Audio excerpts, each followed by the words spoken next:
Chad, mukhang nag-enjoy ka naman. Actually, ang bilis nga sa akin. Kina Empoy, ang tagal-tagal. Sa akin, pagkalapit pa lang, saan ka mapunta? Enjoy mo eh. Pero surprisingly, ang pinaka nag-enjoy si Empoy. Si Gerald, gago. Gago siya. Ang galing ng pagtitimpi nyo sa ginagawa ni Gerald, kahit tawang-tawa na kami sa loob, kayo hindi talaga, walang nag-react. Ay, Diyos me. Pero bakit ba ako may dala rito? Ay, dalawa.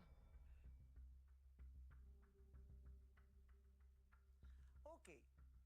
Nakapagtimpi man kayo habang ginagawa ni Gerald ang act niya. Pero mukhang hindi kayo nakapagtimpi, bago yun. Oh! Let's watch this.